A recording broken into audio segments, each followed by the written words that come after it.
Programa Profurg em Pauta e Rádio Tamandaré Online entrevistam o doutor Eduardo Machado, que aqui comparece para falar e comentar sobre o projeto de lei Escola Sem Partido que está tramitando no Congresso Nacional. Explique para os nossos telespectadores o quanto isso pode ser nocivo aos interesses da sociedade brasileira, doutor Eduardo Machado. Tudo bom? Uma boa tarde. O projeto de lei Escola Sem Partido, ele tramita um projeto na Câmara de Deputados e outro no Senado Federal, além de já estar tramitando na Assembleia Legislativa de 11 estados e em diversos municípios do país. Basicamente, o projeto Escola Sem Partido ele foi criado em 2004 por um procurador de São Paulo, que faz parte do Instituto Millennium, e ele tem um viés de restringir o debate em sala de aula. Basicamente, a ideia é se colocar um cartaz em todas as salas de aula do país, seja ela de ensino básico, ensino médio ou universidade, com os deveres do professor. Nesses deveres do professor constam 7 incisos, onde o estudante vai, pelo menos é a ideia do projeto, né? O estudante vai saber quais são os deveres do professor e, se sentir que o professor está ultrapassando os limites daqueles deveres, poderá fazer, assim, numa ideia de fazer uma vigília do que o professor está colocando, né? De fazer basicamente uma análise se o professor está ultrapassando os limites do próprio professor ou não, fazer uma denúncia ao MEC sobre qual é o conteúdo que o professor está colocando em sala de aula. O tema, na verdade, o conceito trabalhado pela Escola Sem Partido é o conceito da neutralidade ideológica, política e religiosa. Na verdade, esse termo neutralidade nos remete lá ao começo do século XX, numa ideia de Estado de Direito, de neutralidade, de manutenção do status quo na maneira como ele está, de manutenção do poder dominante na maneira como ele está. E se a gente for ler o projeto e o próprio nome, Escola Sem Partido, a gente tende a concordar que é um bom projeto, né? A gente tem que concordar que, de fato, a escola tem que ser sem partido e, de fato, as ideias colocadas pelo projeto são ideias boas, mas a gente tem que ver o que está por trás desse projeto e quem está por trás do projeto Escola Sem Partido. E ao analisar o que está por trás e quem está por trás, a gente chega ao que há de mais conservador e reacionário na política brasileira, e não só na política, né? Também nas esferas não institucionais.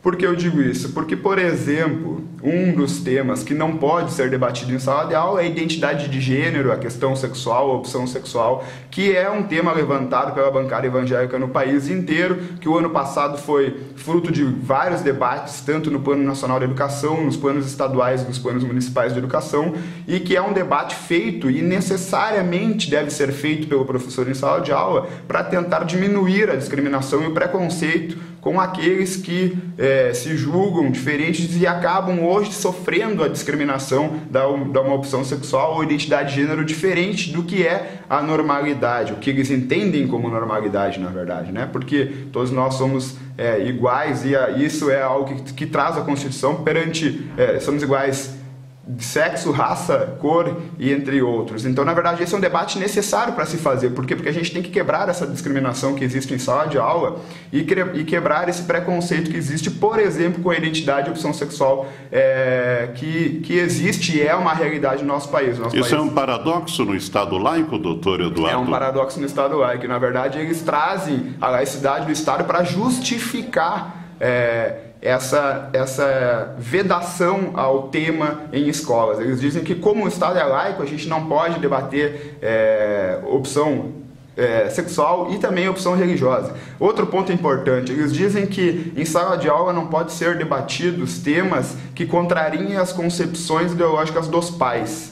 Portanto, aquilo que os pais discordam, aquilo que os pais não concordam que seja debatido em sala de aula, não deverá ser debatido em sala de aula. O que acaba restringindo o pluralismo de ideias, o pluralismo de concepções.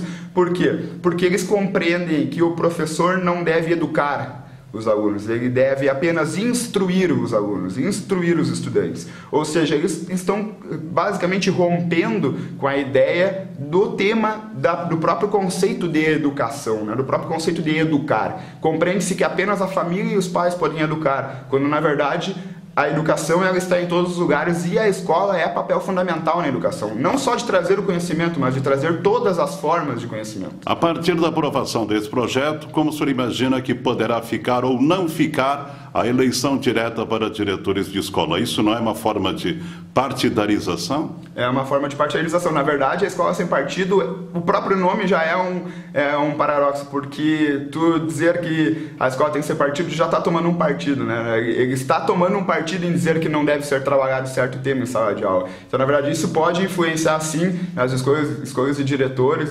e tudo mais. E, na verdade, o que vai influenciar mesmo é na base da educação, desde o início até a formação universitária. Por quê? Porque a partir de agora o professor vai perder a autonomia em sala de aula. Eles trabalham, na verdade, com a questão de que o professor não tem liberdade de expressão em sala de aula. Eles trabalham expressamente com esse termo. Não tem liberdade de expressão. Então, portanto, o professor agora vai estar restrito a trabalhar aquilo que o conhecimento formal de forma neutra.